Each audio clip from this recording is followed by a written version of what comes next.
So welcome everyone. We're so excited to be here today on our first of 4 co-sell transformation webinar series.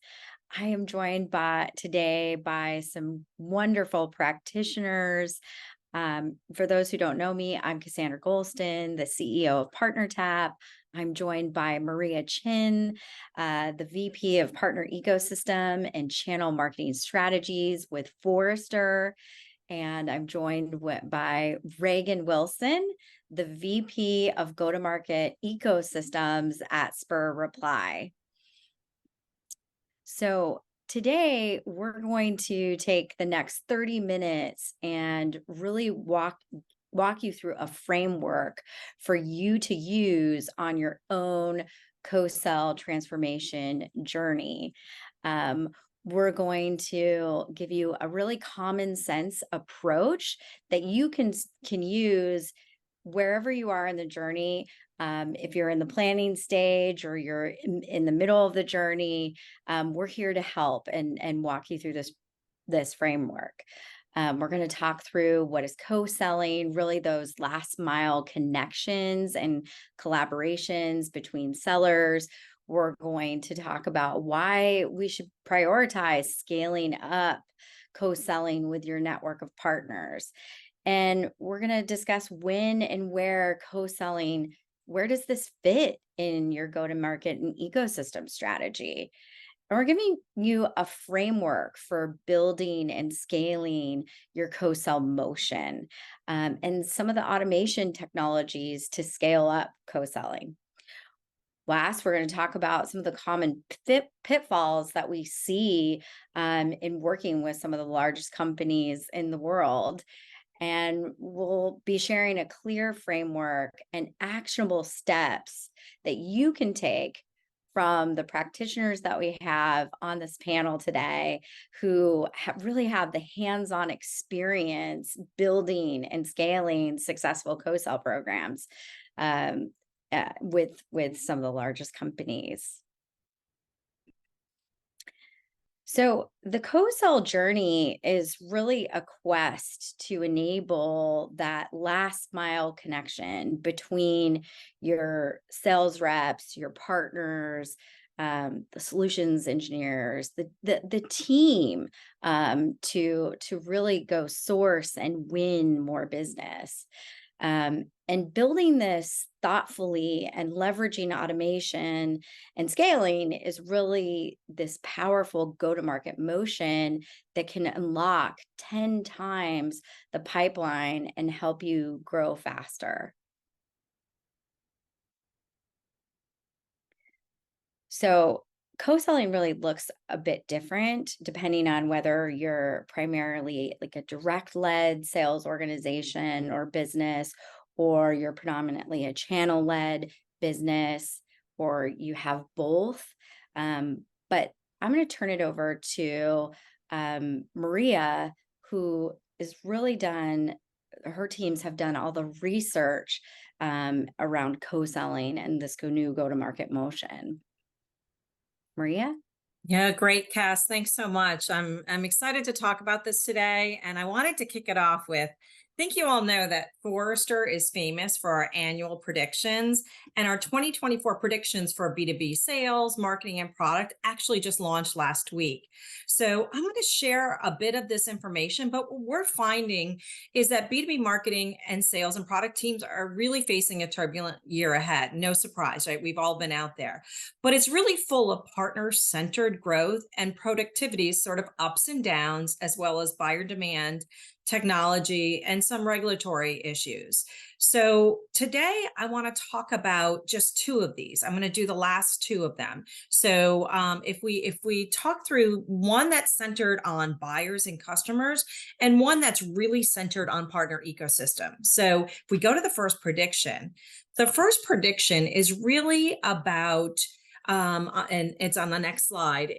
We're going to be talking about 2 out of 5 millennial buyers are going to demand early access to B2B product experts.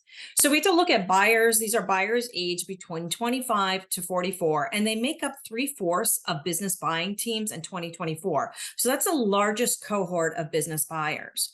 And so when engaged in face-to-face buying, Forrester data shows that these buyers find personal interactions with product experts to be more meaningful than all other in-person activities. And we expect the need to address these preferences to become an imperative as millennial buyers increasingly shift into these decision-making roles. In fact, we predict that 40% of younger buyers will rate person-to-person meetings with product experts as their most meaningful personal interactions.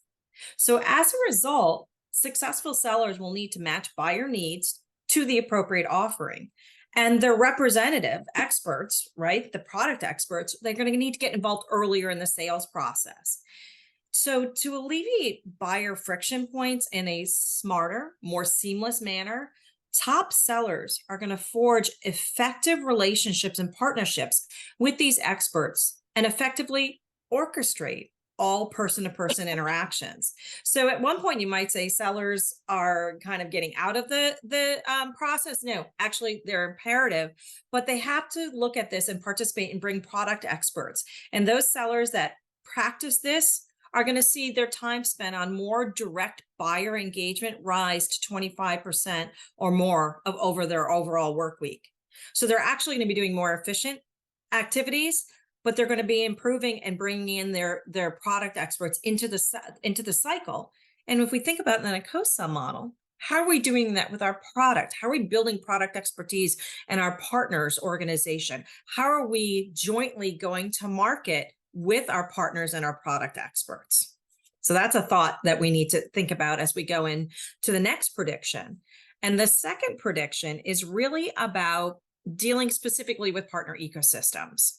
So half of B2B firms are going to boost their partner ecosystem technology and process investment.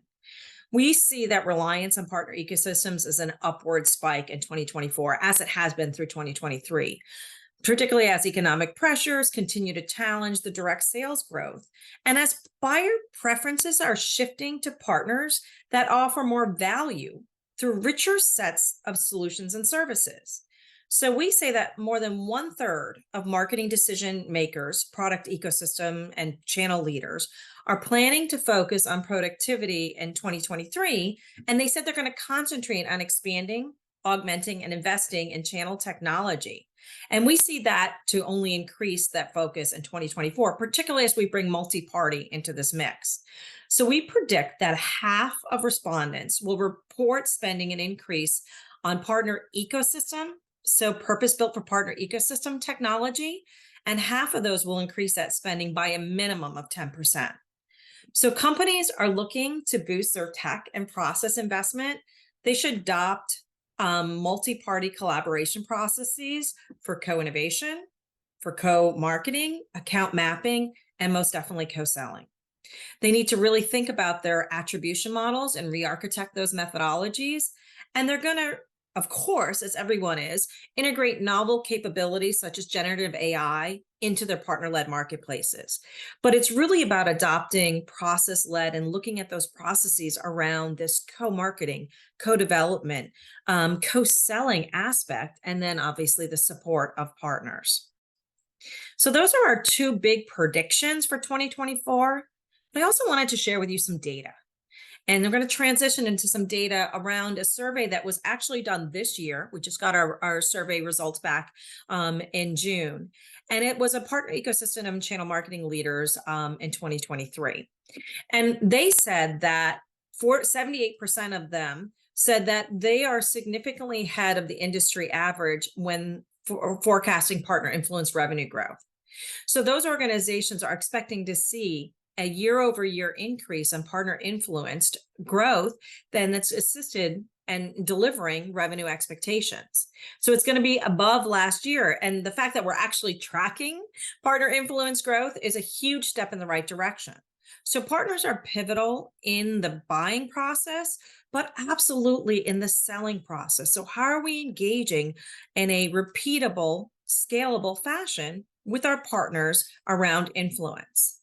The next piece of data that we're going to look at is really around joint lead development programs. So we asked our survey individuals, does your organization currently offer a partner lead program to track, and notice this is very specific, joint lead developed leads? And so 57% of them said they currently offer. So over half of them currently offer a program like this. But are we tracking this? Are there measurement? Are we extending this to our direct sales team?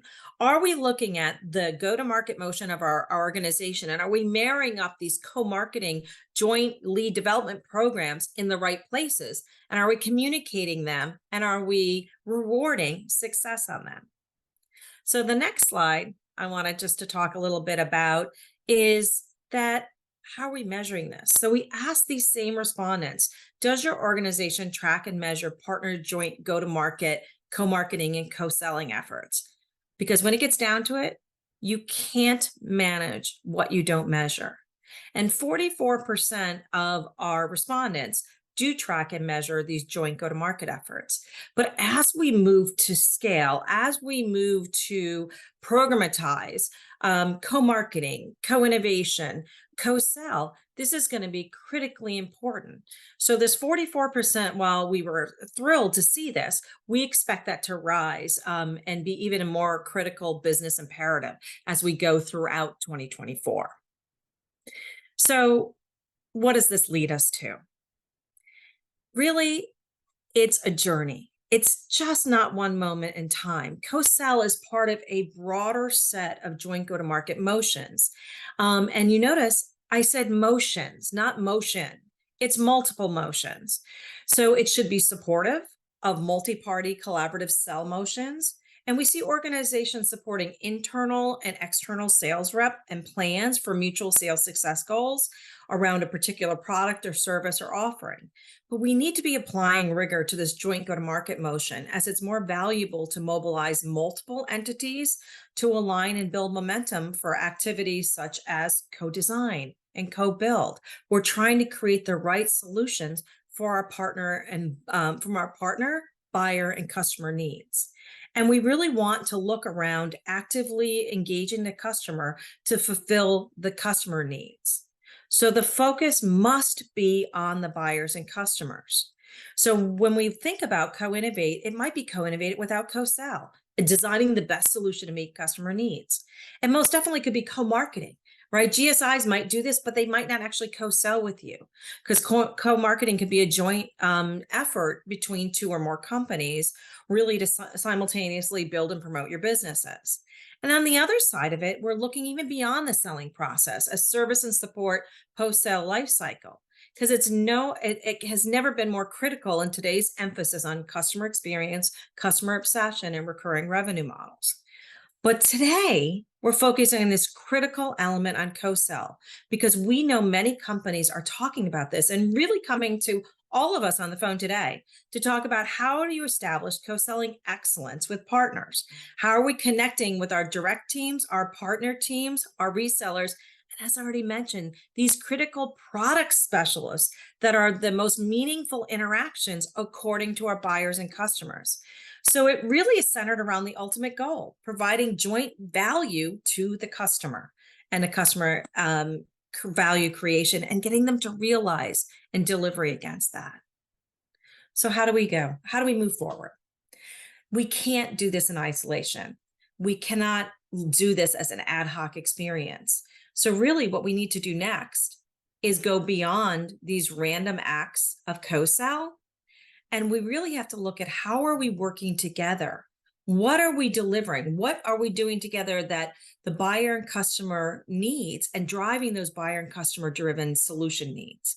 So today, moving beyond this, we've got great areas of success. Organizations are doing this. As a practitioner back in the day, we did this. We actually had dual comp, so we took away conflict. But what we didn't do is we didn't programatize it. We didn't look at what organizations can do to scale this. So when we talk to high performing organizations, they talk about aligning it around sales and partners against that common goal around customers. That's aligning your incentives. That's encouraging co-sell. It's rewarding. It's recognizing it. It's most definitely scaling up with software and automation.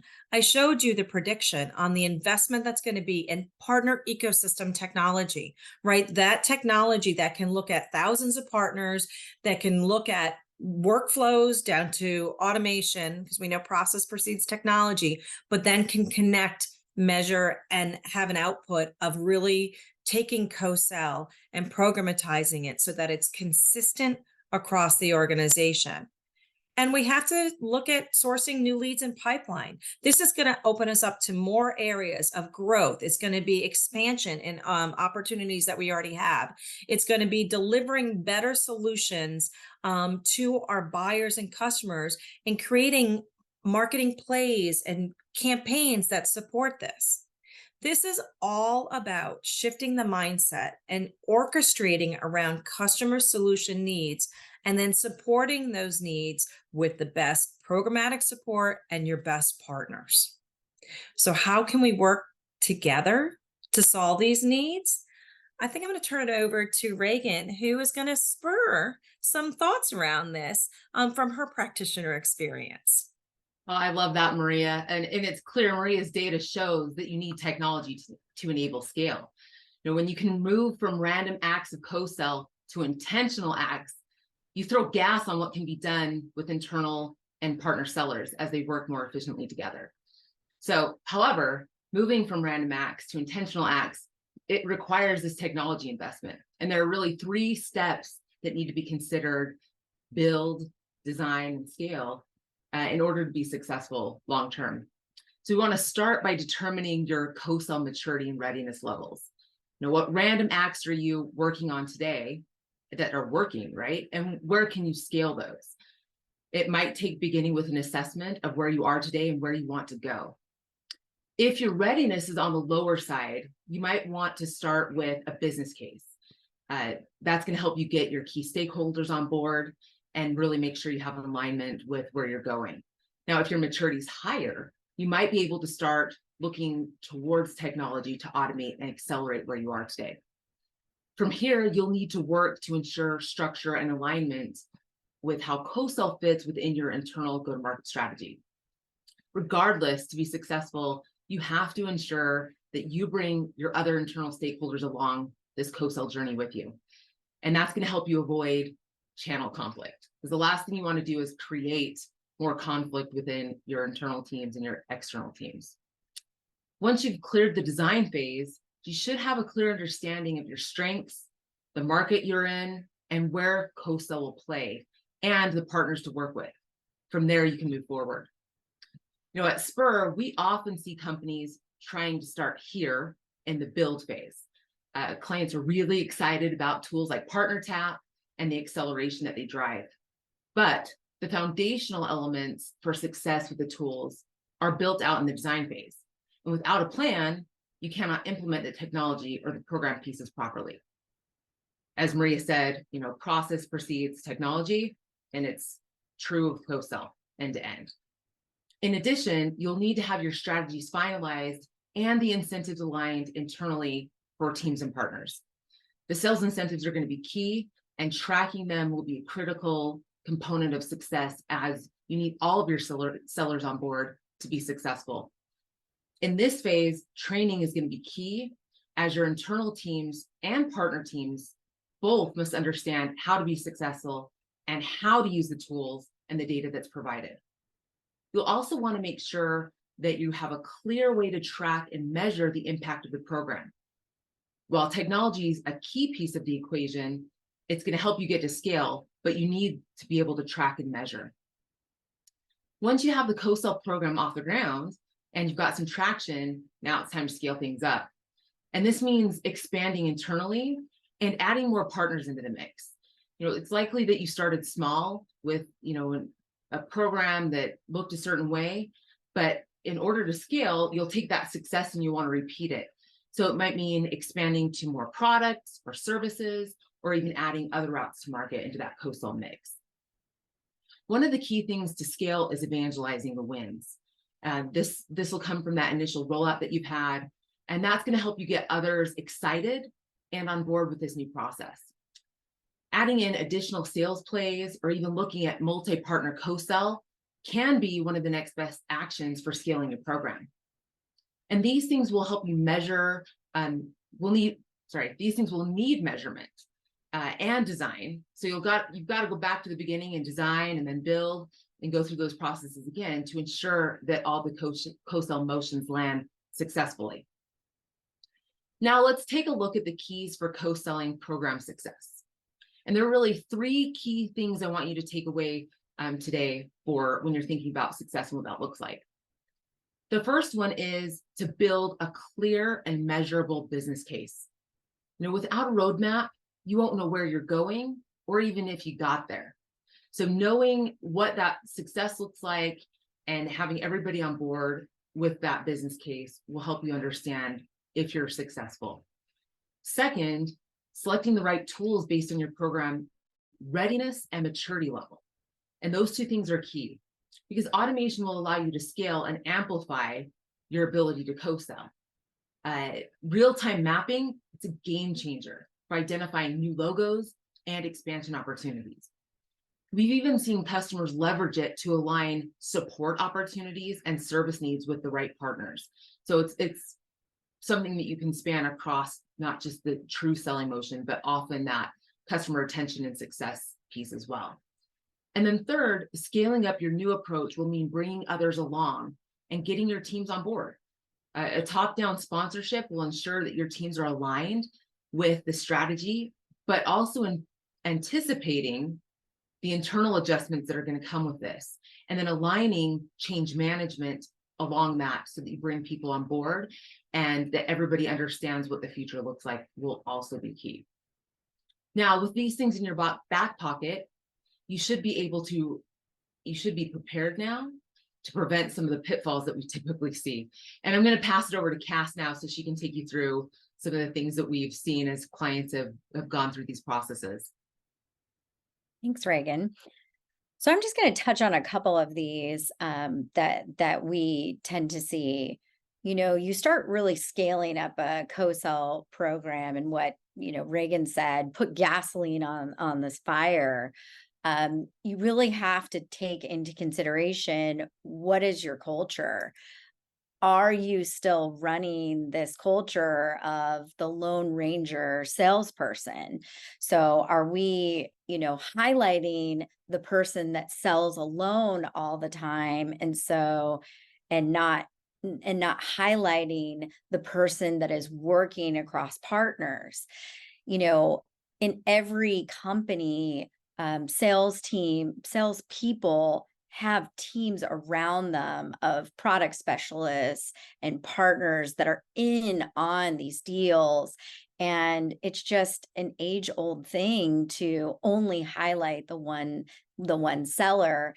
And it's an easy thing to do, to shift and to start really highlighting the team and the partners, the multiple partners, the solutions consultants, everybody that was involved in the deal. Because as Forrester said, the predictions, this is just going to get grander and grander, the amount of companies that are coming together and people. And so rewarding that and seeing that and highlighting that in our successes is just going to tell that seller and future sellers that, hey, I want to co-sell. I want to partner. I want my name in lights. The other thing that we see a lot is you put in technology to automate, and now you're ready to run these sales plays where you've got thousands of people you're going to put together and action a play around.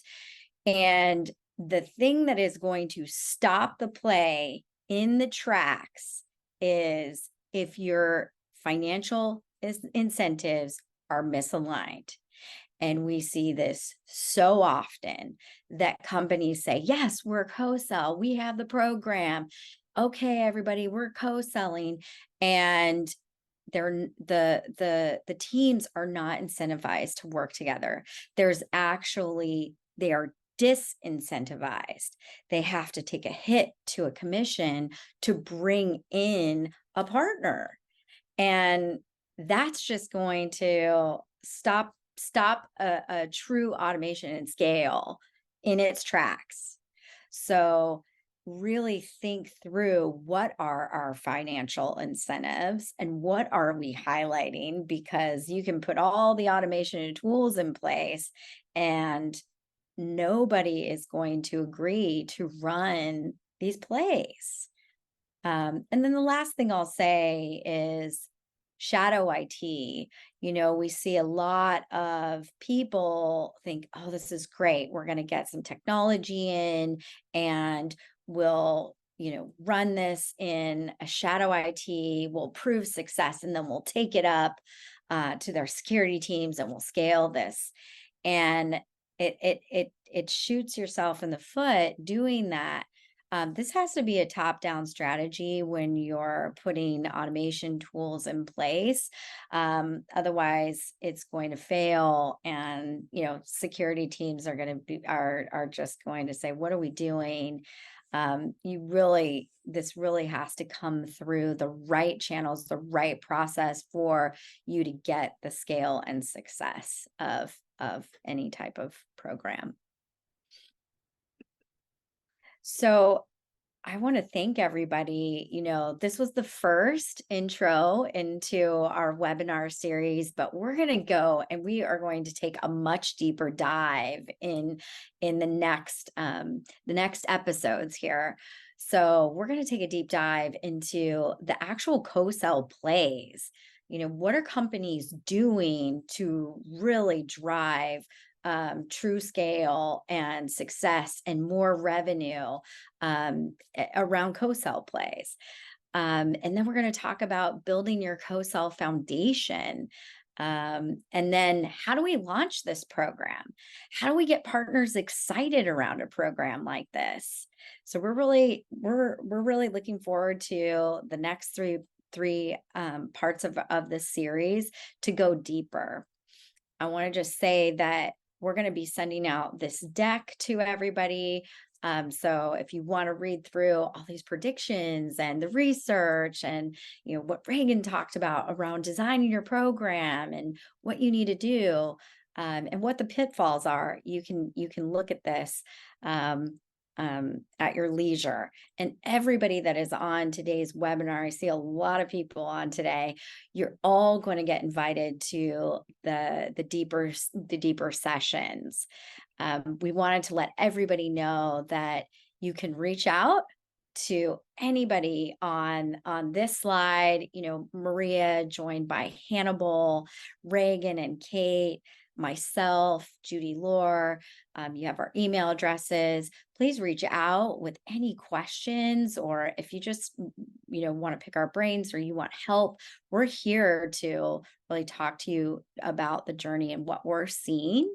And with that, I just want to turn it over and thank the panelists for coming aboard. This was great content, and I'm so excited for our next sessions together as we take a deep dive.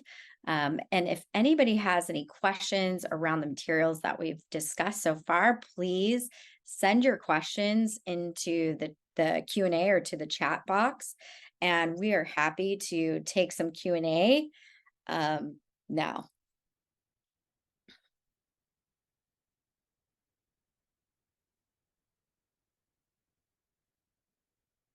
So I see a question that just came in.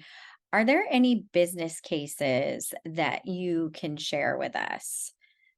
So I can take this one if that's okay with the other panelists, but and then I see somebody else raise their hand. If you want to, I see a hand raised. If you want to enter your question into the chat, we can see it and we will definitely go through that. So Martin, if you want to do that, I just see your hand raised.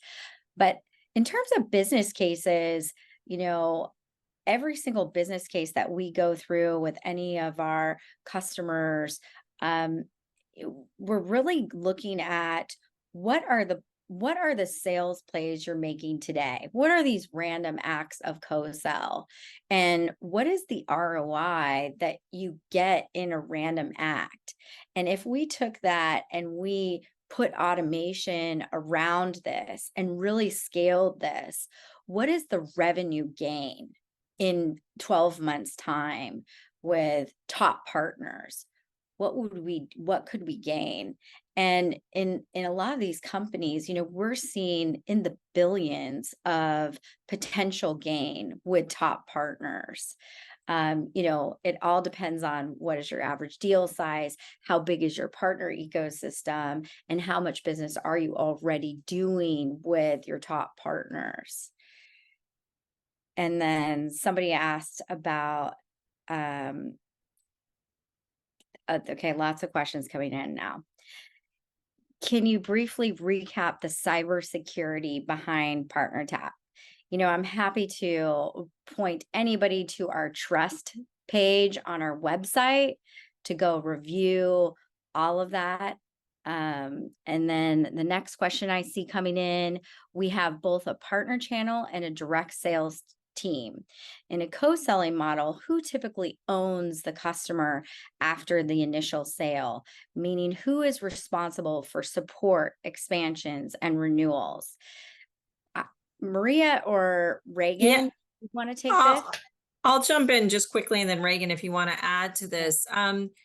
You have to look at your partnerships, and that's why when we first put this together, we put the co-sell in the middle, because that's what we're talking about. But there's this post-sell life cycle that you've got to talk about, and customer value realization. And so it's critical to enable your partners to either build the capabilities around post-sale support, customer success, customer satisfaction, and driving the support so that you can get expansions and you can get renewals. Because we still see that one of the number one, kind of top 5 reasons why organizations do business with someone, B2B organizations in particular, is because the experience that they had.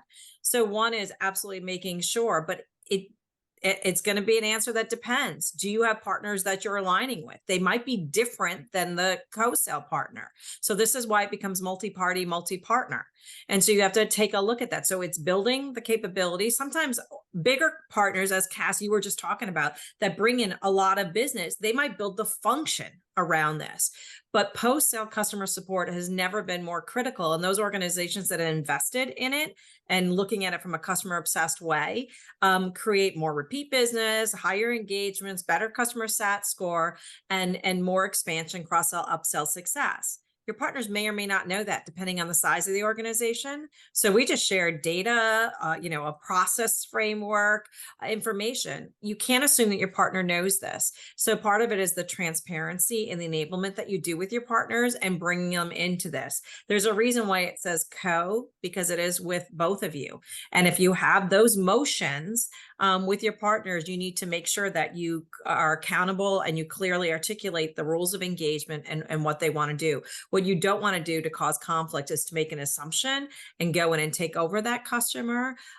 It's all about bringing your partners along for the journey that is not just tethered to a financial transaction, but is absolutely post-sale customer support. Absolutely. When we think about partnerships in the ecosystem, we think of the four go-to-market motions, and we're talking about selling right now with co-sell, selling being one of those motions. But then you also have the service and deliver motion, the advise motion, and the build motion. So depending on your partner programs, your ecosystem, you've got to look at the customer life cycle. You've got to figure out where your partners are slotted along that life cycle. And that's going to ultimately give you the answer to that question. If those sell partners are also in the box of service and support or deliver or build, then they might continue along with that partner across the life cycle. If they're not, if that, partners aren't meeting those needs across the customer lifecycle, and that's something you do internally, then that might fall back on an internal team. But you've got to be thinking about this end to end. And this is why you've got to think about that design phase, because it should answer that question for you. If you go through things and you really look at it end to end, you should get the answer to that question of who's responsible or who should be responsible from that piece. There's another question. What are best-in-class co-selling companies doing to expand their co-selling programs? Well, I would say the first thing they're doing is they're nailing that incentives piece. So the best in class co-selling companies have dialed in the incentives and the alignment to make sure that there's no channel conflict, that they're not creating more consternation within their program. And that's the foundational element. Maria, you had something? Absolutely. I was going to say, I was going to tail off of what you said last, which is, aligning and your readiness and documenting this. And so organizations are programmatically supporting one, and first off with incentives. You see a lot of announcements in the industry today about partner first and partner focus. And many of us will say we've always been that way, but it's putting your money where your mouth is and rewarding those behaviors and incentivizing it, driving those sales plays that we're going to talk about, in one of the next segments, et cetera, to support that motion. But as Raegan said, and it's tailing back to that readiness aspect of documenting this, all of this can't be done without looking at how are we going to renew? How are we going to get the customer to realize the value that we brought? So those organizations are looking at it across the customer life cycle and then programmatically supporting it with marketing plays, with incentives, with rules of engagement, with customer sat and partner sat surveys to understand where they've gone, right, and where they've gone wrong, and really being incredibly transparent and accountable to improving that as we go. Awesome. I think there's a question about partnership with ADP and using a PartnerTap integration. And what I can say, Martin, about ADP and your partner, ADP is a really large company and they have thousands of partners. And the dynamic of partnerships is always at play. Partners have to bring something to the table to get a giant company like ADP to pay attention. And it's, like what Maria said, the joint value around the customer. So I can't speak to your particular partnership with ADP, but I do know that, if there isn't a joint value proposition that an ADP seller and an ADP customer and the partner can bring to the table together, it's hard to find success. So I, happy to take that offline. I don't know your specific use case, but that is what I would say with any of these large organizations.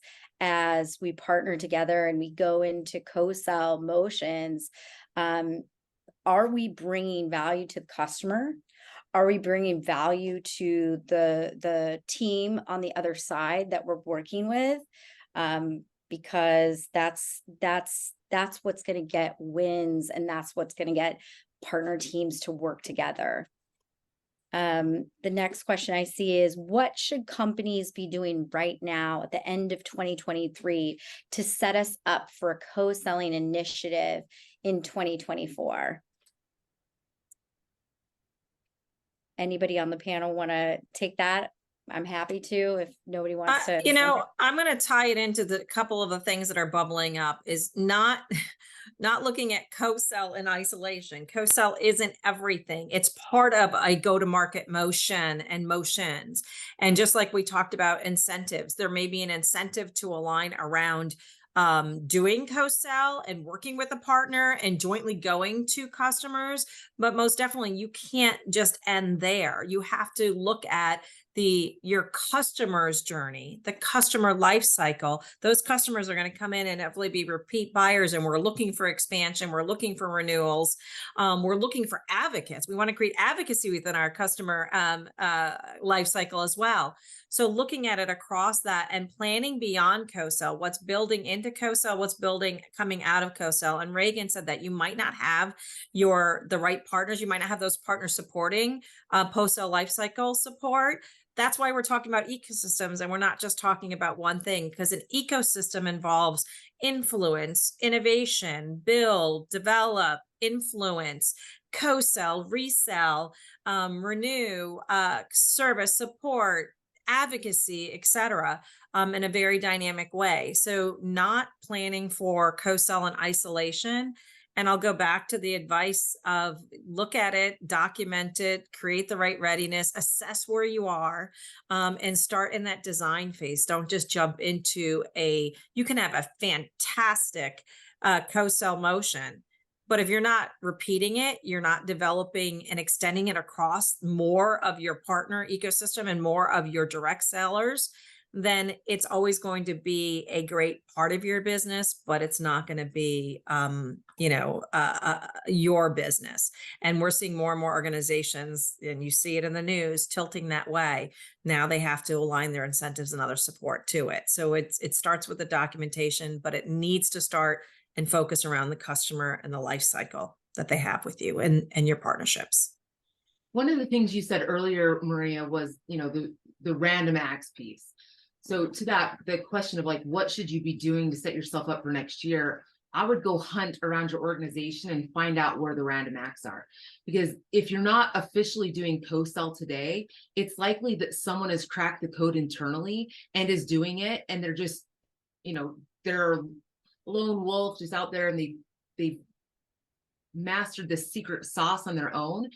And if you go figure out who that is and what they're doing, and then you can replicate it, and then you can scale it, and you can automate it, and you can programatize it, that's throwing the gasoline on the fire. But the likelihood is that it's happening. Those random acts are happening somewhere. You just don't really know that that's the reason that, sales rep A, B, or C is wildly successful. If you can pinpoint that and then replicate it, that's a really good place to start. Awesome. The next question I see is, we were invited to PartnerTap from our manufacturer partner to utilize the service. In order to understand the service better, is there a place we can watch demonstrations or documentation on how to properly utilize PartnerTap? I would say if you were invited by a large manufacturer, there is a landing page. There's also demos that you can watch. You can reach out on that landing page, and we can get you scheduled for a demonstration as well. So happy to put that in the link with what we send out. And the last question that I see for now is, do you have data around cost justifying paying incentives across multiple partners, across marketing, sell, support, and renewal play versus traditional sales comp models? We do a lot of modeling when it comes to this, because, to the point of that we made earlier, like, you've got to programatize this, and it's not something that you just say, oh, we're going to go do it. It does take change in compensation, because you don't want to pay multiple dollars on the same dollar that's being made if you don't have to. And so you need to look at that holistically, and it does take work in modeling, but there is data around it, and there is a way forward to figure out how best to monetize co-sell and incentives. But you don't want to be paying everybody for the same bit of work. And you have to look to that, moving beyond sort of intermittent transactions to sustain customer relationships. And so we asked this in our 2023 partner ecosystem marketing survey, and we found that on average 77% of partners are eligible for at least one partner incentive program. So it's looking at what is that program and where are you rewarding them. If you're rewarding them at those moments of value across the customer lifecycle, and then you can look at aligning monetary and non-monetary incentives to motivate more of a spectrum of partner organizations and personas at a partner organization, because we just talked about customer success capabilities. That might be an additional persona that drives sort of activity-based and outcome-based momentum that's going to carry you through the life cycle phases of the customer's journey. And so really looking at that, and sometimes it's taking away where you're investing in one area because it's actually not critical to your business. I can't tell you how many conversations I have with organizations where their incentive program isn't aligned with their joint go-to-market motion. And so looking at, where are we going to get more return?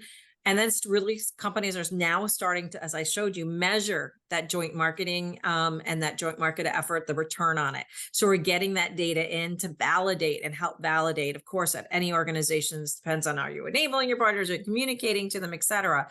But to have an ROI that looks at and start to measure when you make such an investment, how is this, how are you performing afterwards is going to be critical.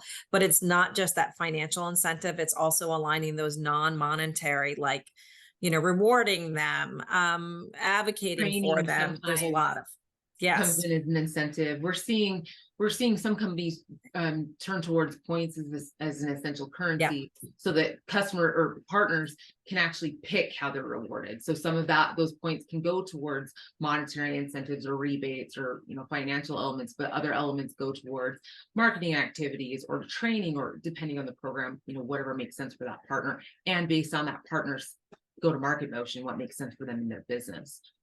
But it does take a revamp, and this ecosystem move and the co-selling play that we have this opportunity to take advantage of do make us need to rethink what's always been done, right? We're not just taking what's always been done and just adding another layer on top of it. We're revamping and we're modernizing and optimizing the selling process.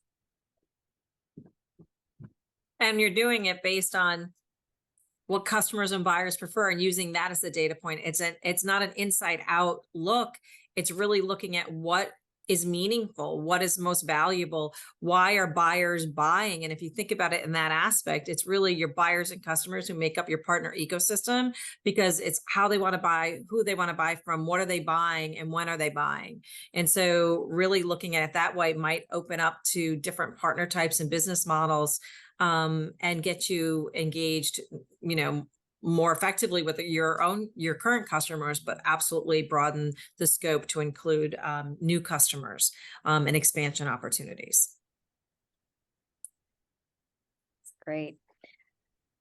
So I think that's the last of our questions. I don't see any more coming in. I appreciate everybody digging in and asking the tough questions. And I think, as we look to the next year, co-selling is a way to go and get net new revenue.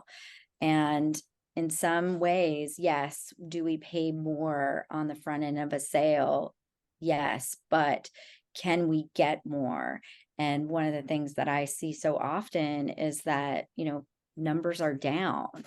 And so when we think about incentives, we've got to think about the gain. And in some instances, it is paying more partners, but we do need to model all of this out and think about what is the gain and the customer, like Maria said. So I think that we're going to conclude the panel, and I want to thank Maria and Raegan so much for jumping on here. We'll send all the content out and all those questions and answers. We appreciate everybody for jumping on and making this as interactive, and we hope you join us on the next 3 sessions as we take a deeper dive.